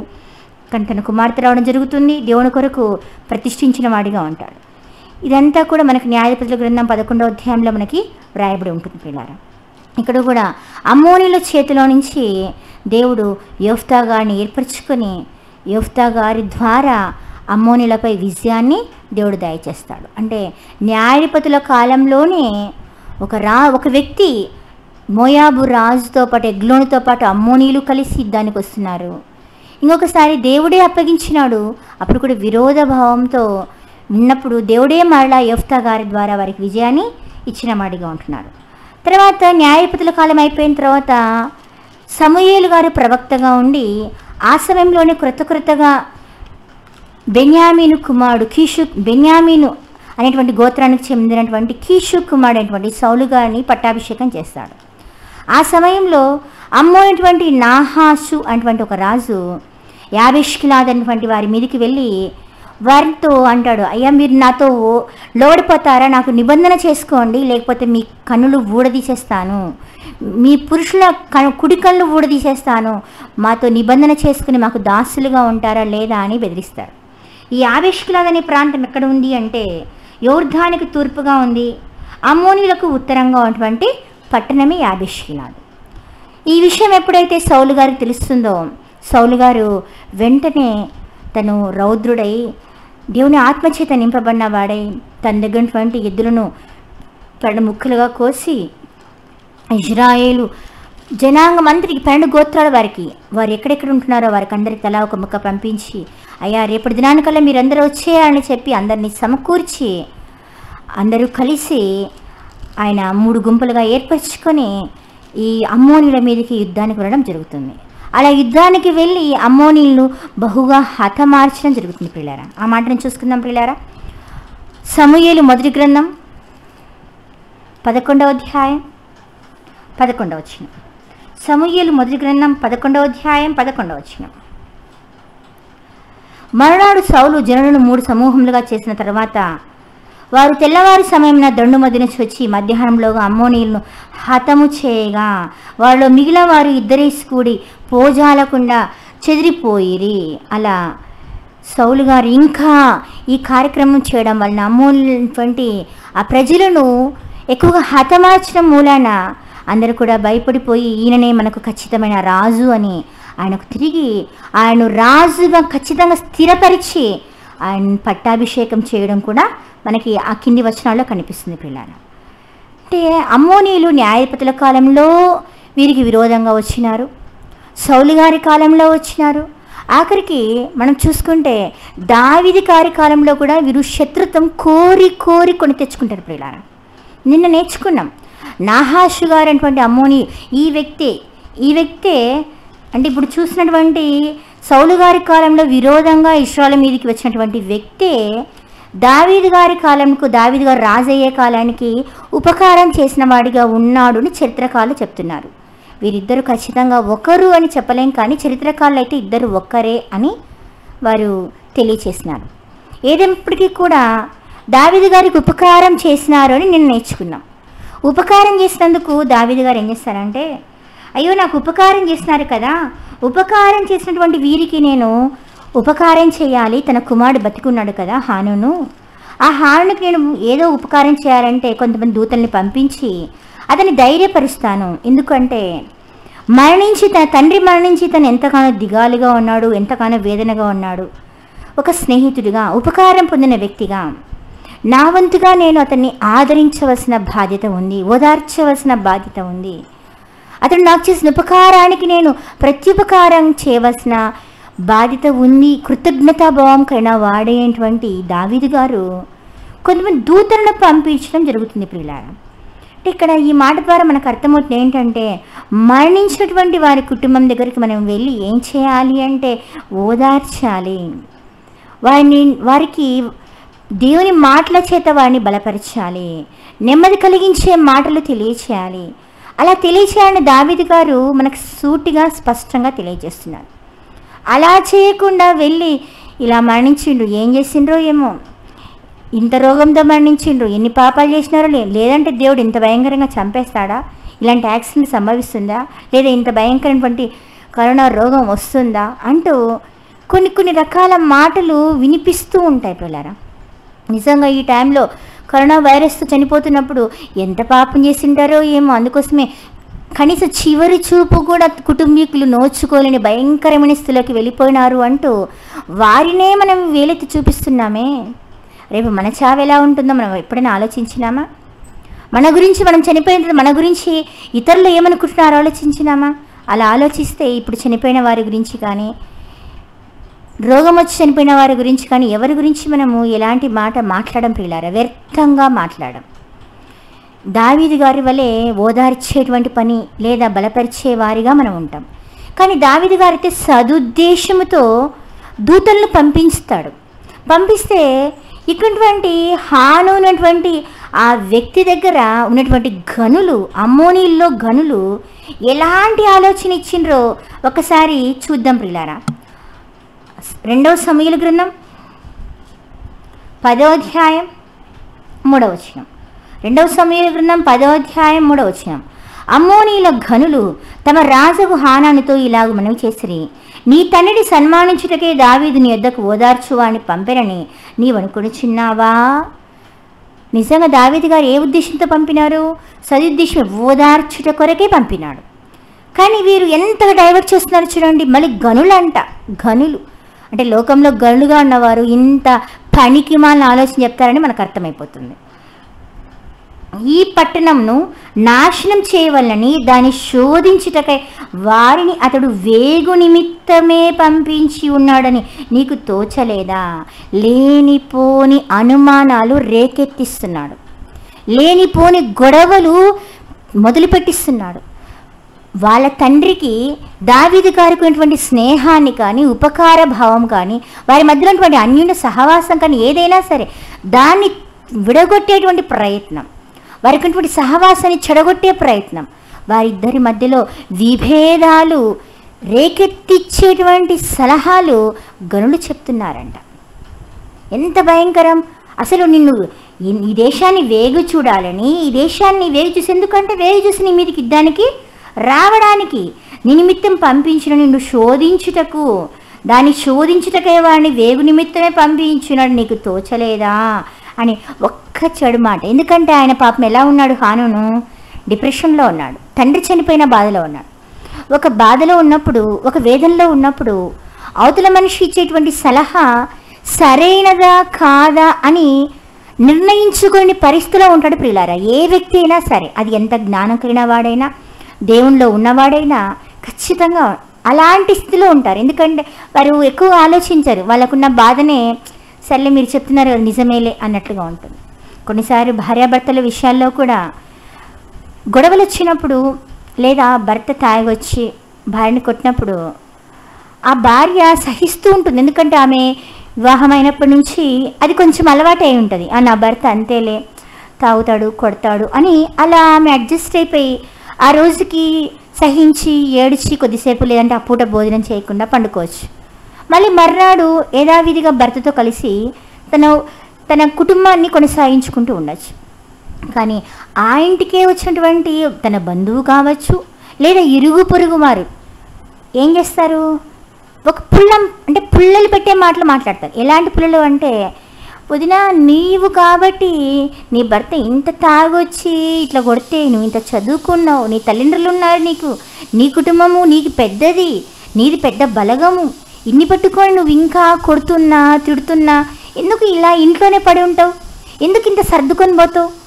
మళ్ళా నువ్వు పొద్దున్నే అతనికి ఎందుకు వండి పెడతావు? ఎందుకు అతన్ని చూసుకుంటావు అని పుల్లలు పెట్టే మాటలు మాట్లాడేసరికి పాపం అంతవరకు ఆమెకు ఆలోచన వచ్చిండదు. ఇంకా నా భర్త అంతేలే, తాగుతాడు, సహించాలే అని ఎంతో పాపము సహనముతో ఓర్పుతో ఆమె తన కుటుంబాన్ని వెళ్ళగుచ్చుకుంటూ ఉంటుంది, నడిపించుకుంటూ ఉంటుంది. అలాంటి స్త్రీకి అలాంటి బాధలో, వేదనలో, అబ్బా నువ్వు కాబట్టి తట్టుకున్నావు వదినా, నేనైంటేనా అసలు ఒక క్షణం కాదు కదా, నిమిషం కాదు కదా, క్షణం కూడా ఉండను నేను, ఎప్పుడో తట్టాబుడ్డ సర్దుకొని వెళ్ళిపోయి ఖచ్చితంగా ఇంటికి ఒక లెటర్ వస్తుంది పోస్ట్ ద్వారా. ఏంటది అంటే డైవర్స్ నోటీస్ అంట. అది పంపిస్తా నేను. ఇలాంటి వ్యక్తితో ఎవరు కాపురం చేస్తారు? నువ్వు కాబట్టి ఇన్నేళ్ళు ఏగినావు, ఇప్పుడైనా బుద్ధి తెచ్చుకొని నువ్వు స్వతంత్రాలువిగా అది ఇది అని లేనిపోని ఆలోచనలు పెట్టేసరికి పాపం ఆమె అప్పుడే భర్తతో కొట్టించుకొని, నా భర్త ఏంటి ఇలా కొట్టినాడనో, లేదా బాధపడుతూ నా భర్త ఇంకా తాగుడు మానేయలేదని అలాంటి వేదనలో ఉండొచ్చు. అలా వేదనలో ఉన్నప్పుడు ఇలాంటి సలహాలు ఇస్తే ఏమవుతుంది? కుటుంబం విచ్ఛిన్నం అయిపోతుంది. కొంతమంది ఆవేశంతో, ఆమెకే తల్లిదండ్రులు ఉన్నప్పుడు ఆమెనే చెప్పినప్పుడు నా కుటుంబం లేదా, నా తల్లిదండ్రులు లేరా, నన్ను ఓదార్చరా, నాకు ఇంత అన్నం పెట్టరా, నన్ను చూసుకోరా, విడిచిపెట్టి వెళ్ళిపోతే నేను వెళ్ళిపోతా అని వెళ్ళిపోయి లాయర్ల ద్వారా నోటీసులు పంపించిన వాళ్ళు లేరంటారా? అలా పంపించి విడాకులు తీసుకొని కూడా కుటుంబాన్ని విచ్ఛిన్నం చేసుకున్న వాళ్ళు లేరా? వాడు తర్వాత ఆలోచిస్తే, అరే ఆ రోజు ఆమె చెప్పిన ఒక చిన్న చెడ్డ సలహా, ఇతను చెప్పిన ఒక చిన్న చెడ్డ సలహా, నా కుటుంబాన్ని నేను పోగొట్టుకున్నాను, ఎంతో విలువైనటువంటి దాంపత్య జీవితాన్ని నేను నాశనం చేసుకున్నాను, వెనక్కి తిరిగి చూసుకుంటే అంత శూన్యంగా ఉంది, ఇంతగా నా కుటుంబాన్ని, నా బ్రతుకు నాశనం చేసుకున్నానని తర్వాత ఏడ్చేవారు, దిగులు పడేవారు, గగ్గోలు పెట్టేవారు ఎంతమంది లేరు ప్రియులారా? ఇవన్నీ ఎందుకంటే చెడు సలహా ఇవ్వడం వలన. ఇక్కడ హానాను తనుకున్నటువంటి పరిస్థితిలో అక్కడి గనులు ఇలాంటి చెడ్డ సలహా ఇచ్చేసరికి వారు వెంటనే ఏం చేస్తారంటే దావీదు సేవకులను పట్టుకొని సగం గడ్డం కొరికించేస్తారు, తొడల వరకు బట్టలను నడిమికి వారు కత్తిరించేసేసి వారిని వెళ్ళగొట్టేస్తారు. ఈ సంగతి దావీదు గారికి తెలిసినప్పుడు అయ్యో సిగ్గుపడుతూ వారు, అయ్యో మీరు ఎందుకు, సరే మీరు అక్కడే ఉండండి, మీ గడ్డాలు పెరిగేంత వరకు మీరు ఆ ఎరికో పట్టణం మందు ఆగండి, తర్వాత రండి అని చెప్పి పంపించడం. తర్వాత కోపముతో ఆవేశముతో దావీదు గారు యుద్ధానికి వస్తారని గ్రహించి అమ్మోనీయులు ఆరాం వారితో, వేరే వేరే ప్రాంత వారితో, సిరియన్లతో వీరు కొంతమంది డబ్బు ఇచ్చి మనుషులు పిలిపించుకుంటారు. ఎందుకు అంటే దావీదు గారు తప్పకుండా మా మీదకి యుద్ధానికి వస్తాడు, వచ్చినప్పుడు మేము వారితో యుద్ధం చేయాలి. స్నేహంగా కన్నటువంటి ఒక సహవాసం. వారి తండ్రి దావీదు గారు ఇద్దరు కూడా ఎంతో చక్కగా ఉపకారం పొందుకున్నటువంటి దావీదు గారు కలిసి మంచిగా ఉండాలి, తన కుమారుని కూడా నేను ఇంకా ప్రేమించి అతని ఓదార్చాలి, బలపరచాలంటూ ఆలోచన కలిగినటువంటి దావీదు గారి మనసును గాయపరిచినటువంటి వ్యక్తిగా హానోను ఉన్నాడు. ఉండడమే కాదు, అతను యుద్ధానికి దావీదు వస్తే నేను ఓడించాలి అనేటువంటి ఆలోచనతో మనుషులను కూడా ఏర్పరచుకున్నాడంట. నెక్స్ట్ వచనం చూద్దాం ప్రియులారా, 6వ వచనం. దావీదు దృష్టికి మనల్ని మనము హేయపరుచుకుంటామని అమ్మోనీయులు గ్రహించి దూతలను పంపి బేత్రహోబుతోనూ ఆరాము శోబాతోనూ చేరిన సిరియన్లో నుండి 20,000 మంది కాల్బలంను మయకారాజు వద్ద నుండి 1000 మంది బంటులను, టోబులో నుండి 12,000 మంది బంటులను జీతమునకు పిలిపించుకొనిరి. ఇది ఎప్పుడైతే విన్నారో దావీదు గారు వెంటనే యోవాబు గారిని, శూరులందరినీ కూడా పంపించడం జరుగుతుంది. అలా యుద్ధానికి వాళ్ళు రావడం కూడా సంభవిస్తుంది. అలా యుద్ధం జరిగినప్పుడు ఎంతో గొప్పగా ఆ యుద్ధంలో దేవుడు వారికి విజయాన్ని ఇస్తాడు. యోవాబు గారి యొక్క సహోదరునటువంటి అభిషేక్ ఇద్దరి నాయకత్వంలో యుద్ధం హోరహోరిగా జరుగుతుంది పిల్లలు. అలా హోరహోరిగా అక్కడ యుద్ధం జరుగుతున్న కాలంలోనే దావీదు గారు ఇక్కడ ఒక తప్పు చేస్తారు. అదే వసంతకాలం, యుద్ధం జరుగుతున్న కాలం, ఈ అమ్మోనీలతో యుద్ధం జరుగుతున్న కాలంలో యుద్ధానికి వెళ్ళకుండా దావీదు గారు మిద్దె పైన అలా పచారీ చేయడం, అలా నడవడం వలన అతను బత్షెబాను చూడడం, ఆమెను పిలిపించుకోవడం, ఆమెతో తప్పు చేయడం కూడా మనకు కనిపిస్తుంది. ఏ కాలంలో అంటే అక్కడ ఒకవైపు యోవాబు గారు అమ్మోనీలతో యుద్ధం చేస్తూ ఉంటాడు, ఇక్కడ దావీదు గారు ఈ కార్యక్రమాన్ని కొనసాగిస్తూ ఉంటారు. ఈ తప్పుడు కార్యక్రమాన్ని జరిగించి ఉంటాడు. అలా జరిగించిన తర్వాత ఉరియా గారిని ఎలా అయినా సరే కన్విన్స్ చేసి తన తప్పును కప్పిపుచ్చుకున్న ప్రయత్నంతో ఉరియా గారిని పిలిపిస్తాడు యుద్ధరంగం నుంచి. ఎన్నో రకాలుగా తనను ఇంటికి పంపించాలని ప్రయత్నం చేస్తాడు. కానీ ఉరియా గారు నమ్మకమైన వాడు. ఉరియా గారు ఎవరు అంటే దావీదు గారి దగ్గర ఉన్నటువంటి పరాక్రమమైనటువంటి శూరులలో ఒక వ్యక్తి ఉరియా గారు. నిన్ను చూసుకున్నాం, యోవాబు గారు పరాక్రమల వ్యక్తులు అమ్మోనీయుల దగ్గర ఒక వ్యక్తి ఉన్నాడు. అమ్మోనీయుడైనటువంటి ఒక వ్యక్తి దావీదు గారి పరాక్రమశాలలో ఒకరున్నట్లుగా ఉరియా గారు కూడా పరాక్రమ వీరుల్లో ఒకడు. అలాంటి వ్యక్తిని పిలిపించి ఇన్ని రకాలుగా ప్రయత్నం చేసిన ఉరియా గారు మాత్రం ఇంటికి వెళ్ళలేదు. ఇంకా కాదు అని చెప్పి ఉరియా గారిని చంపించేస్తాడు.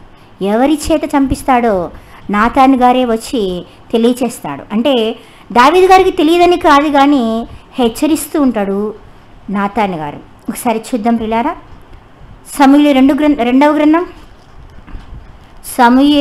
గ్రంథం 12వ అధ్యాయం 9వ వచనం.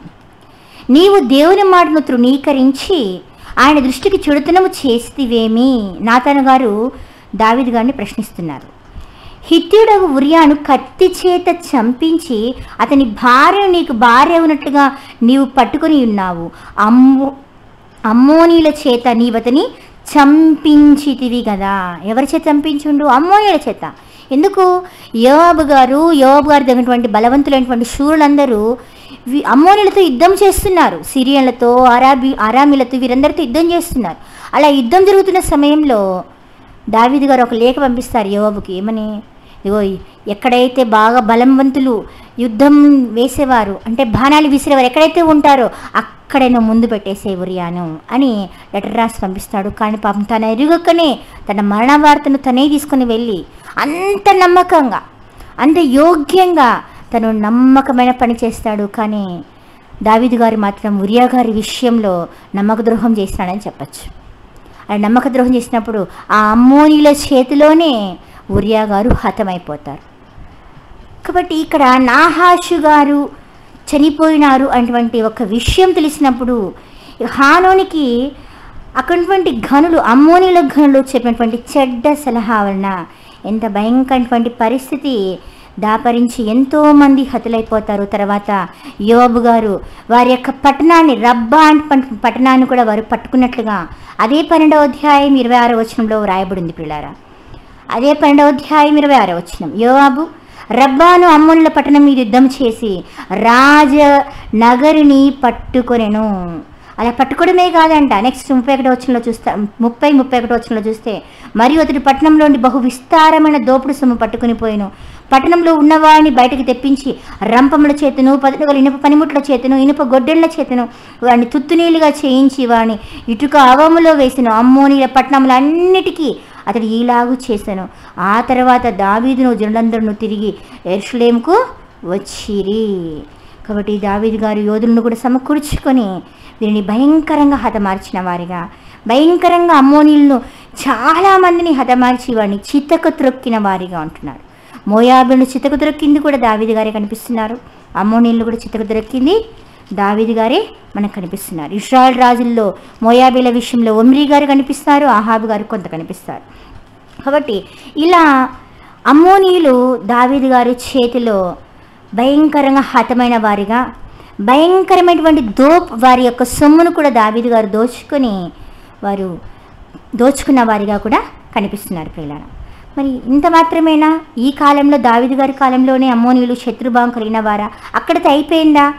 దావీదు గారు వీరిని అణిచేసినప్పుడు, వీరిని ఇంత భయంకరంగా చంపేసినప్పుడు, రంపాలతో కోసినప్పుడు, ఇలా భయంకరమైనటువంటి చావు కలిగినప్పుడు వారు భయపడిపోయి ఇంకా ఇశ్రాయేలు జోలికి వెళ్ళలేదా, లేదా యూదా జనాంగం మీదకి వెళ్ళలేదా అని మనం చూస్తే, వారు స్వయంగా ఒంటరిగా రాకపోయినా ఏదో ఒక సమయంలో ఇశ్రాయేలును లేదా యూదావారిని హతమార్చడానికి తగిన సమయం కొరకు పొంచుకొని ఉన్నవారిగా ఉంటున్నారు. అంటే ఎప్పుడు కూడా శత్రుత్వం అనేది వాళ్ళు అసలు ఏమాత్రం పోలేదు, అవకాశం కొరకు ఎదురు చూస్తున్నారు. గుంటకాడి నక్క ఏ విధంగా ఎదురు చూస్తూ ఉంటుందో అలాగే వీరు కూడా ఎప్పుడు ఎదురు చూస్తూ, సమయం కోసం ఎదురు చూస్తూ ఉంటారు. భక్తులైనటువంటి యెహోషాబాతు గారి కాలంలో వీరు అమ్మోనీయులు డైరెక్ట్గా అటాక్ చేయకపోయినప్పటికీ కూడా మోయాబీలు, అమ్మోనీయులు కలిసి, మొయోనీయులు అనేటువంటి 3 జాతుల వారు కలిసి యెహోషాపాతు గారి దగ్గరికి రావడం జరుగుతుంది. ఒకసారి 2వ దినవృత్తాంత గ్రంథము 20వ అధ్యాయం 1వ వచనం చూసుకున్నాం ప్రియులారా. 2వ దినవృత్తాంత గ్రంథము 20వ అధ్యాయం 1వ వచనం. ఇది అయిన తర్వాత మోయాబీలను, అమ్మోనీయులను, మోయునీయుల్లో కొందరు దండెత్తి యెహోషాపాతు మీదికి వచ్చిరి. అంటే కలిసి, సింగులర్గా రాకపోయినా, ఒంటరిగా రాకపోయినా కొంతమందిని సమకూర్చుకొని 3 జాతుల వారు, మోయాబీ అనే జాతి వారు, అమ్మోనీయులు, మొయోనీయులు అనేటువంటి వారు కలిసి వచ్చిన వారిగా ఉంటున్నారు. ఈ పరిస్థితిని చూసినటువంటి యెహోషాపాతు గారు, అయ్యా మీ మాటకు లోబడి మేము వీరిని నశింప చేయలేదు, నిజానికి మా చేతిలో మేము వారిని ఒక్కసారి వారి వైపు చూసినా, వారి జనాంగాన్ని చంపాలనుకున్నా, ఎప్పుడో ఐగుప్తు దేశం నుంచి బయటకు వచ్చినప్పుడే, అడ్డుపడినప్పుడే మేము వారిని ఈజీగా చంపేవారం. కానీ నీవు చెప్పినటువంటి మాటకు మేము లోబడి మేము వారికి ఉపకారం చేసినామయ్యా, నీ మాటకి విధేయత కనపరిచినామయ్యా. కానీ వీరు మాత్రం ఎలాంటి ప్రత్యుపకారం చేస్తున్నారో చూస్తున్నావా నాయన అంటూ దేవుని సన్నిధిలో ఒకనాడు వారికి చేసినటువంటి మేలును జ్ఞాపకం చేసుకుంటూ యెహోషాపాతు గారు దేవుని సన్నిధిలో ఎలా ప్రార్థిస్తున్నారో ఒకసారి చూద్దాం ప్రియులారా. 20వ అధ్యాయం 10-11 వచనాలు. 20వ అధ్యాయం 10-11 వచనాలు. ఇశ్రాయేలు ఐగుప్తులో నుండి వచ్చినప్పుడు నీవు వాని అమ్మోనీయులతోనూ మోయాబీలతోనూ షెయీరు మన్యవాసులతోనూ యుద్ధం చేయనీయలేదు కనుక. అంటే నువ్వే కదా, ఎందుకంటే వారితో నువ్వు యుద్ధం చేయొద్దు, ఎందుకంటే వారు ఎవరు అంటే నీ సహోదరులు కదా, నువ్వు వారితో కలహపడద్దు అని చెప్పినావు కదా, అందుకొరకు మేము యుద్ధము చేయనీయలేదు కనుక ఇశ్రాయేలు వారిని నిర్మూలము చేయక వారి యొద్ద నుండి తొలగిపోయిరి. నిజానికి అంత గొప్ప జనాంగం ఇశ్రాయేలీలు. వారు తిరగబాటు చేసింటే ఒకనాడున్నటువంటి మోయాబీలు కానీ ఇప్పుడు మనం నేర్చుకున్నటువంటి అమ్మోనీలు కానీ వీరు ఎప్పుడూ నశించిపోయేవారు, ఆనాడే నశించిపోయేవారు, అందరినీ సమూల నాశనం చేసేవారు. కానీ మోషే గారు సాత్వికమైన వాడు, నమ్మకమైన వాడు కనుక దేవుని ప్రతి మాటకు లోబన్నాడు. అక్కడ కాదేశు ప్రాంతంలో తప్ప, ఒకే ఒక సమయంలో తప్ప ప్రతి విషయంలో లోబన్నాడు కనుక దేవుని మాటకు విధేయత కనపరిచి అక్కడి నుంచి తప్పుకొని వెళ్ళిపోయినారు. అలా మేము తప్పుకొని వెళ్ళిపోయినాం కదా నాయన, కాబట్టి మేము అక్కడి నుంచి తొలగిపోయినాము. 11వ వచనం, మేము స్వతంత్రించుకున్న వల్లని నీవు మాకిచ్చిన నీ స్వాస్థ్యములో నుండి మమ్మును తోలివేయుటకై వారు బయలుదేరి వచ్చి మాకెట్టి ప్రత్యుపకారము చేయుచున్నారో దృష్టించుము. మేమేమో ఉపకారం చేస్తున్నాం, వారు చేసే ప్రత్యుపకారం ఏంటి అంటే మమ్మల్ని నశింపచేయాలి. మీరు ఇచ్చిన మాకు ఈ స్వాస్థ్యం, ఇప్పుడు ఈ స్వాస్థ్యాన్ని కూడా వారు పొందుకోవడానికి ఇష్టపడుతున్నారు. నీవిచ్చిన స్వాస్థ్యాన్ని పొందుకోవడానికి మేము ఉన్నటువంటి ఈ స్వాస్థ్యాన్ని నాశనం చేసి వారు పొందుకోవడానికి ప్రయత్నాలు చేస్తున్నారు.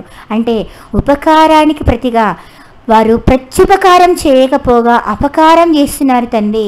కాబట్టి ఒక్కసారి వీరిని జ్ఞాపకం చేసుకోవా, ఒకసారి వారికి తీర్పు తీర్చవా, వారిని జ్ఞాపకం చేసుకుని వారిని దృష్టించవా తండ్రి అంటూ యెహోషాపాతు గారు దేవుని సన్నిధిలో మొరపెడుతున్నాడు. ఈరోజు మనము కూడా పిల్లరా, ఎవరికైనా ఉపకారం చేసిన వారికి ప్రత్యుపకారం చేయకుండా అపకారం చేసేవారిగా ఉంటే వారు కూడా మనల్ని బట్టి అలానే మొరపెడతారు, దేవునికి అలానే మొరపెడతారు. నేను ఎంతో సహాయం చేసినాను దేవా, కానీ నాకు ఇలాంటి అపకారం చేస్తున్నారు అని. అలా అపకారం చేసిన వారిని దేవుడు చూస్తూ ఊరుకోడు పిల్లరా.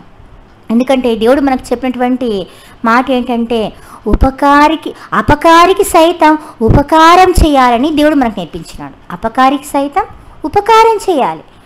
అలాంటిది ఉపకారికి అపకారం చేస్తే ఇంక ఒప్పుకుంటాడా, ఓర్చుకుంటాడా? ఖచ్చితంగా శిక్షిస్తాడు. అలా వీరందరినీ కూడా శిక్షించాడు. వాళ్ళకు వాళ్ళు చంపుకున్నారు దేవుని స్తుతిస్తూ గణపరిస్తూ. లేవీలందరూ కూడా దేవుని స్తోత్రం చేస్తూ ఉన్నప్పుడు అద్భుతంగా ఆశ్చర్యంగా అమ్మోనీలు మోయాబీలు వారందరూ కూడా ఒకరినొకరు చంపుకొని నశించిపోయినారు. అంటే అపకారికి కాదు కదా, ఉపకారికి అపకారం చేస్తే దేవుడు ఓర్చుకోడు. కాబట్టి మనం కూడా మనకు ఎవరైనా ఉపకారం చేసినప్పుడు అపకారం చేసేవారిగా ఉండకూడదు. మనకు ఒకవేళ అపకారము చేసినా కూడా మనం ఉపకారమే చేయాలి, కానీ మనము వారికి అపకారం మాత్రం చేయకూడదు. అలా అపకారం చేస్తే ఇక్కడ ఉన్నటువంటి మోయాబీలను అమ్మోనీలను మోయేళ్ళను ఎంతోమందిని దేవుడు హతమార్చినాడు. ఇదే అధ్యాయంలో మనం చూస్తే 23వ వచనంలో ఉంటుంది పిల్లలు, 21వ అధ్యాయం 23వ వచనం ఉంటుంది. కనుక అలాంటి స్థితిలోనికి మనం వెళ్ళకూడదు అని దేవుడు జ్ఞాపకం చేస్తున్నాడు. అలా యెహోషాపాతు గారి కాలం అయిపోయింది. మరలా అది జరిగినా కూడా వారు బుద్ధి తెచ్చుకోలేదు, బ్రతుకులు మార్చుకోలేదు, దేవుడు చూపినటువంటి కృపను జ్ఞాపకం చేసుకోలేదు, దేవుడు చేసినటువంటి మేలును జ్ఞాపకం చేసుకోలేదు. ఉన్నటువంటి ఆ కొద్ది శేష జనాంగం కూడా మరలా దేవుని బిడ్డలైనటువంటి ఇశ్రాయేలు మీదకి యూదా వారి మీదకి తిరుగుబాటు చేసినారు. అలా తిరుగుబాటు చేస్తూనే ఉన్నారు. చేస్తూ ఉన్నప్పుడు యెహోరాము గారి కుమారుటువంటి అతల్యాం అనేటువంటి యోవాషు గారిని కూడా చంపిన వారిగా ఉంటున్నారు. యోవాషు గారిని అంటే అతల్యా యొక్క మనవడితను యెహోరాము కుమారుడు యూదా రాజు. అతన్ని చంపే విషయంలో యోవాషు గారు మంచివాడుగానే ఉన్నాడు చాలా వరకు కొంతకాలం. కానీ అతన్ని కుట్ర పని చంపేస్తారు. ఆ కుట్ర పని చంపిన వారిలో అమ్మోనీరా అనేటువంటి ఒక కుమారుడు ఉన్నాడు. ఆ మాట కూడా చూసుకున్నాం. దినవృత్తాంతంలో 2వ గ్రంథం 24వ అధ్యాయం 26వ వచనం. 24వ అధ్యాయం 26వ వచనం. అతని మీద కుట్ర చేసిన వారు అమ్మోనీరాలైన షిమాతు కుమారుడగు జూబాదు, మోయాబురాలైన షిమ్రాతు కుమారుడగు యెహోజాబాదు అనువారు. అంటే ఒక దేవునియందు కొంతకాలం వరకు చాలా యోగ్యంగా జీవించినటువంటి యూదా రాజు అయినటువంటి యోవాషు గారిని చంపేటువంటి ఆలోచనలో లేదా కుట్రలో పాలి భాగస్థులైన ఎవరు అంటే ఈ ఇరువురే లోతు సంతానం వారే. మోయాబీలు, అమ్మోనీల్లో ఒక వ్యక్తి, మోయాబీల్లో ఒక వ్యక్తి. అంటే అవకాశం కోసం ఎదురు చూస్తూ రాజుని సైతం చంపడానికి వారు సిద్ధపాటు కలిగి ఇక్కడ చంపేసినారు కూడా, కుట్ర పన్ని చంపేసినటువంటి వారిగా ఉంటున్నారు. తర్వాత ఉజియా గారి కాలంలో వీరిని కొంతవరకు అణగదొక్కేసిన వాడిగా ఉంటున్నాడు. ఉజియా గారి కాలంలో వీరిని అణగదొక్కేసినాడు. తర్వాత 24 మనం చూస్తే 26వ అధ్యాయం 8వ వచనంలో ఉంటుంది, పన్నిచ్చేవారిగా ఉంటారు. 26వ అధ్యాయం 8వ వచనం. సమయం సరిపోదు కనుక రాసుకునే వాళ్ళు రాసుకోండి ప్రియులారా. తర్వాత ఉజియా కుమారుడు యోతాము గారి కాలంలో అమ్మోనీలను జయించినప్పుడు ఇంకా ఎక్కువగా లోబడిపోయి ఈ అమ్మోనీలు ఈ యోతాము గారికి పన్నివ్వడానికి సిద్ధపడినారు. 3 సంవత్సరాలు ఎంత గొప్ప పన్ను ఇచ్చినారో ఒకసారి ఆ మాట చూస్తే దినవృత్తాంతంలో 2వ గ్రంథం 27వ అధ్యాయం 5వ వచనం. దినవృత్తాంతంలో 2వ గ్రంథం 5వ వచనం. ఎవరి కాలంలోనో మనం చూడాలంటే మొదటి వచనం చూసుకోవాలి. మొదటి వచనం చూస్తే యోతాము ఏలన ఆరంభించినప్పుడు, యోతాము ఎవరు అంటే మనకి పైన అంటాడు ఉజియా గారి కుమారుడు అని 26వ అధ్యాయం 23వ వచనంలో ఉంటుంది. అంటే ఉజియా కుమారుడు అయినటువంటి యోతాము గారు యూదావాడిని పరిపాలిస్తున్న సమయంలో అమ్మోనీయులను ఎంతగానో ఓడించి వారి మీద జయాన్ని పొందుకున్నప్పుడు వారు ఎంత సొమ్ము పన్నిచ్చేవారో చూద్దాం ప్రియులారా. 5వ వచనం. అతడు అమ్మోనీ రాజుతో యుద్ధం చేసి జయించిన కనుక అమ్మోనీయులు ఆ సంవత్సరం అతనికి 200 మనుగుల వెండిని, 10,000 కొలల గోధుమలను, 10,000 కొలల ఎవరను ఇచ్చిరి. ఈ ప్రకారంగా అమ్మోనీయులు మరు సంవత్సరమును 3వ సంవత్సరమును అతనికి చెల్లించిరి. అంటే 3 సంవత్సరాలు ఇదే ట్యాక్స్, ఇది ఎంతైతే మొదటి సంవత్సరం చెల్లించినారో 200 మనుగుల వెండి, 10,000 కొలల గోధుమలు, 10,000 కొలల ఎవలు మొదటి సంవత్సరం ఎలా అయితే ఇచ్చినారో అంతే 2వ సంవత్సరం ఇచ్చినారు, 3వ సంవత్సరం కూడా ఇచ్చినారు. అంటే యోతాము గారి కాలంలో వీరిని బాగా అనగదొరికిన వారిగా ఉంటున్నారు. బాగా అనగదొరికిన వారి ఇక్కడి వరకు అయిపోలేదు పిల్లారా. ఇంకా అమ్మోనీల చరిత్ర ఇక్కడితో అయిపోలేదు. ఇంకా వీరు ఇశ్రాయేలు వారిపై, యూదా వారిపై కూడా శత్రుభావం కలిగిన వారిగా ఉంటారు. తర్వాత బబులోను రాజు వచ్చి యూదా వారిని చెరగొనిపోవడం చూస్తాం. అలా చెరగొనిపోయిన తర్వాత కూడా ఇంకా వీరి మీద పగ తీర్చుకోవడానికి వారు సన్నాహాలు చేసుకుంటూనే ఉంటారు. కోరేషు గారి కాలంలో కోరేషు గారిని దేవుడు ప్రేరేపించి, ఇదిగో మీరు పాడైనటువంటి మీ దేవాలయాన్ని, పాడైనటువంటి మీ ప్రాకారాన్ని కట్టుకోనని అవకాశం ఇస్తాడు, పంపిస్తాడు. తన దగ్గర చెరగా ఉన్నటువంటి యూదులను వెళ్ళమని సలహా ఇస్తాడు, వెళ్ళమని చక్కగా ప్రకటన కూడా చేస్తాడు రాజ్యం అందంతటా కూడా. అలా వెళ్ళిపోతారు. అలా చివరి గుంపుకు ఉన్నటువంటి 3వ గుంపుకు నాయకుడే నెహమ్యా గారు. నెహమ్యా గారికి తెలిసిపోతుంది ఏమనంటే యెరూషలేము ప్రాకారాలు అవి ఇంకా కట్టబడలేదు, అది నాశనమైనవి అలానే ఉన్నాయి. అప్పటికి మందిరం కట్టబడింది, కుటుంబ జీవితాలు కట్టబడినాయి, కానీ ప్రాకారాలు మాత్రం కట్టబడలేదు. ప్రాకారాలు కట్టబడితేనే కదా లోపలటువంటి ప్రజలు ధైర్యంగా బ్రతికేది, నిర్భయంగా జీవించేది. కానీ ప్రాకారాలే లేకపోయేసరికి ప్రజలు అక్కడ జీవించడానికి ధైర్యంగా ముందుకు రాలేకపోతున్న స్థితిలో ఉన్నారు. కొంతమంది బబులోన్లోనే ఇక్కడ ఉన్నాంలే, మేము చాలే అనుకున్నారు. కొంతమంది వేరే వేరే ప్రాంతాలకి పారిపోయిన వారు, మేము ఇక్కడ ఉన్నాం చాలే, మంచిగా ఉన్నాం కదా, అక్కడికి ప్రాకారాలేని ప్రాంతానికి వెళ్తే ఏ సమయంలో శత్రువు వచ్చి మమ్మల్ని ముట్టడి చేస్తారో, మమ్మల్ని నాశనం చేస్తారో తెలియదు కదా అని ఎవరు ధైర్యం చేసి రాలేని పరిస్థితిలో ఉన్నారు. అలాంటి సమయంలో నెహమ్యా గారు దేవుణ్ణి ప్రార్థన చేసి రాజు దగ్గర చక్కగా అనుమతి తీసుకొని అక్కడి నుంచి ఆయన వెళ్ళిపోయి యెరూషలేము ప్రాంతానికి వెళ్ళి అక్కడ ప్రాకారాలు కడుతూ ఉంటాడు. అలా ప్రాకారాలు కట్టడానికి వెళ్ళినప్పటి నుంచి నెహమ్యా గారికి ఎక్కువగా అడ్డుపడినటువంటి వ్యక్తులు 3 వ్యక్తులు. అందులో ఒకరు టోబియా, గెషెము, సన్బల్లటు. అది మనకందరికీ తెలుసు. ఈ 3లో ఒక వ్యక్తి కనిపిస్తాడు. అతను ఎవరు అంటే అతను అమ్మోనీయుడు అని మనకి వాక్యం సెలవిస్తుంది. నెహమ్యా గ్రంథం 4వ అధ్యాయం, నెహమ్యా గ్రంథం 4వ అధ్యాయం 3వ వచనం. నెహమ్యా గ్రంథం 4వ అధ్యాయం 3వ వచనం.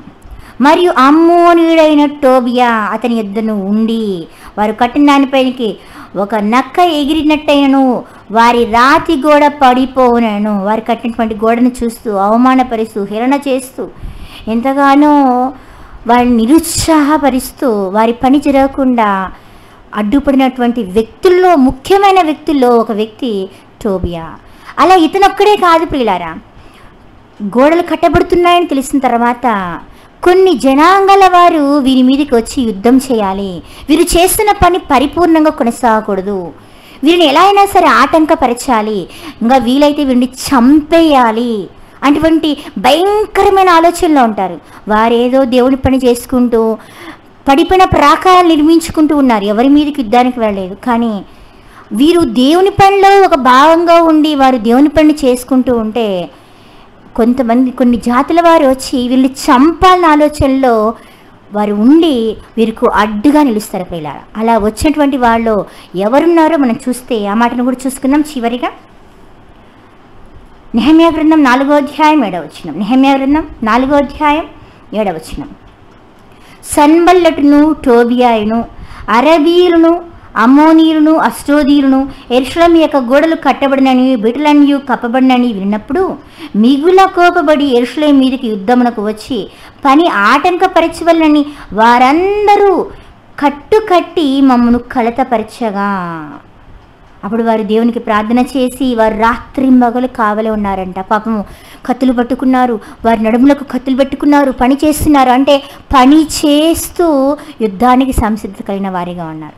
ఏ టైంలో వచ్చినా సరే మేము యుద్ధం చేయగలం, వారు ఏం మాకు మధ్యలో ఆటంకపరచుకుని ఉంటే మా పని మేము జరిగిస్తామంటూ 2 రకాలుగా, అంటే యుద్ధానికైనా సరే కానీ మేము పని మాత్రం ఆపమని ఎంతో ధైర్యంగా దేవుని దగ్గర ప్రార్థన చేసి నిబ్బరం కలిగి దేవుని పనిని 52 రోజుల లోపల అంత పెద్ద ప్రాకారాలు వారు ముగించడానికి దేవుడు కృపనిచ్చినాడు. అంత గొప్పగా దేవుడు సహాయపడినాడు. దేవుని పని చేస్తున్నప్పుడు అమ్మోనీయులు, ఇక్కడ ఉన్నటువంటి వీళ్ళు టోబియాతో పాటు ఎవరు వచ్చిండ్రంటే అరబీలు, అమ్మోనీయులు, అష్టోదీయులు.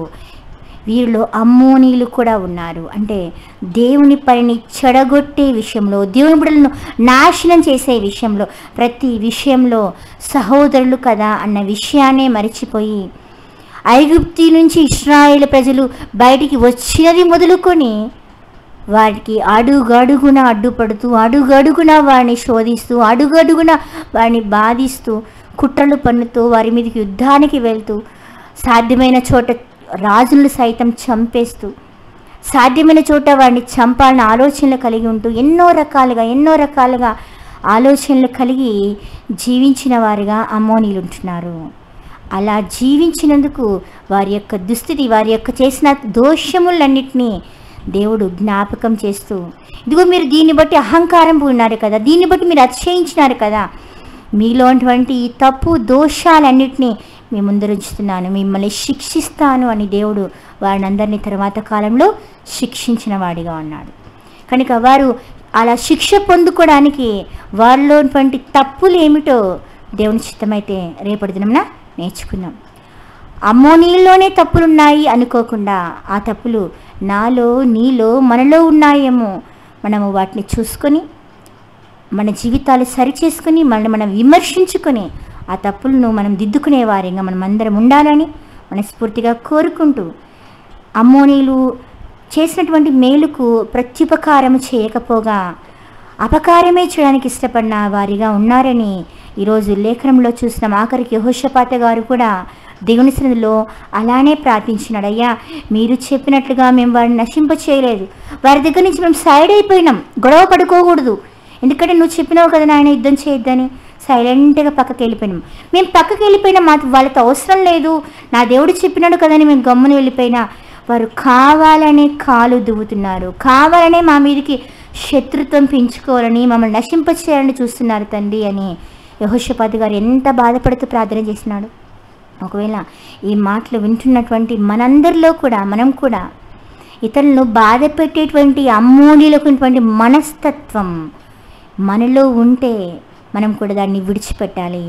విడిచిపెట్టకపోతే యెహోషాపాతు లాంటి గొప్ప భక్తులు, యెహోషాపాతు లాంటి వారు దేవుని సన్నిధిలో మొరపెడితే దేవుడు యెహోషాపాతు గారి ప్రార్థన విని అమ్మోనీయులను ఆ సమయంలో హతమార్చినట్లుగా మనం కూడా అలాంటి జీవితం జీవిస్తే, మనం చేసినటువంటి అపకారం గురించి వేరే వాళ్ళు ప్రార్థిస్తే దేవుడు మనల్ని కూడా హతమారుస్తాడు అన్న విషయం మర్చిపోకూడదు. కనుక మనము అపకారికి సైతం ఉపకారమే చేసేవారిగా ఉండాలి అని దేవుడు తన మాటల ద్వారా మనల్ని అందరినీ హెచ్చరిస్తున్నాడు ప్రియులారా.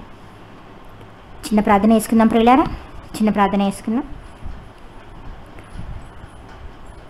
ప్రేమ నమ్మకం తండ్రి, పరిశుద్ధుడా మీ పరిశుద్ధమైన పాదంలో వందనములు తండ్రి. ఇంతవరకు నాయన మీ మాటల ద్వారా మమ్మల్ని అందరినీ హెచ్చరించిన రీతిని బట్టి వందనములు తండ్రి. యోగ్యత లేనటువంటి అమ్మోనీలను మీరు యోగ్యతనిచ్చి నాయన, వారికి చక్కరైన స్వాస్థ్యాన్ని ఇచ్చి నాయన, ఆ జనాంగంలో ద్వారానే, ఒక స్త్రీ ద్వారానే నాయన మీ ప్రియ కుమారుడికి లోకానికి రావడానికి కూడా ఆయన వంశావళిలో కూడా నాయన వీరిని ఒక స్థానం ఇచ్చినప్పటికీ నాయన, మీరు ఇచ్చినటువంటి ఇంత గొప్పదైన భాగ్యమును మర్చిపోయి వారు మాటి మాటికి నాయన మీ బిడ్డైనటువంటి ఇశ్రాయేలు మీ తిరుగుబాటు చేస్తూ వారికి విరోధంగా నాయన వారు ప్రవర్తిస్తూ శత్రువులను సైతం సమకూర్చుకుంటూ నాయన వారి నాశనం కావాలని, వారి శపించబడాలని, వారి మేలుకు చేయకపోగా వారి కీడు చేయడానికి తాపత్రయపడినటువంటి వ్యక్తులుగా, తాపత్రయపడిన జనాంగంగా అమ్మోనులు కనిపిస్తున్నారు తండ్రి. ఈరోజు నాలో మాలో అలాంటి వ్యక్తిత్వం ఉంటే నాయన, ఆ వ్యక్తిత్వాన్ని మార్చుకోవాలని మీరు మాతో సూటిగా స్పష్టంగా మాట్లాడినారు తండ్రి.